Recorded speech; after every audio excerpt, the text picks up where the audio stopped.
आपणकर स्मरण शक्ति कमी जाउछि कि जदि कमी जाउछि तेबे ए वीडियो आपणक पई कारण एही वीडियो माध्यम रे आमे आपणको 100% आयुर्वेदिक उपाय रे किपरि आपण निज आपणकर स्मरण शक्ति विकास कर परिबे से विषय रे आमे आलोचना करिबा। एठारे दुई प्रकार रो लता जातीय गछ आपण माने देखि पारथिबे।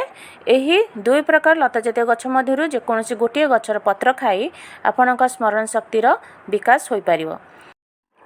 किंतु एठारे मजा कथा कौन जानछन्ते ए दुईटी जाक गछर नाम गोटिए ताहा हेउछि ब्राह्मी हर्ब।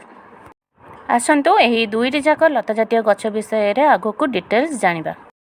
एठारे आपण जो लता जातीय गछ देखुचन्ते एहार नाम हेउछि ब्राह्मी हर्ब।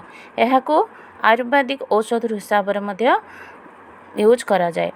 यार अन्य एक नाम होछि थालुकुड़ी। यार पत्र को आमे जदि एहीपरि गुंड करी लंच एवं डिनर पर क्षीर रे मिसाई खाइबा तेबे एहा हमर स्मरण शक्ति को विकास करिवारे सहाय्य करथाय। किंतु व्यवहार पूर्वरु आपण आयुर्वेदिक डॉक्टर को परामर्श नियंतु कारण से आपन को कहि परिबे जे केते परिमाण रे एवं केते थर आपन को एहा यूज करिबा आवश्यक।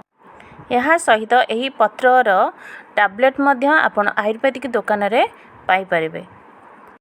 एठारे आपण जो लता जातीय गछ देखिबा को पाउछन्ती एहार नाम मध्य ब्राह्मी हर्ब। एहार पत्र को सेवन कले हमर स्मरण शक्ति डेवलप हेबा सहित हमर मानसिक शांति मध्य आसी थाए। जदि वीडियोटी भल लागिथिबो तेबे लाइक शेयर कमेंट करंतु। मो चैनल को सब्सक्राइब कर दियंतु। बेल आइकन को क्लिक कर दियंतु। जेबे भी मो न्यू वीडियो अपलोड मारिबी सेते बेले आपण मोर नोटिफिकेशन पाई परिबे।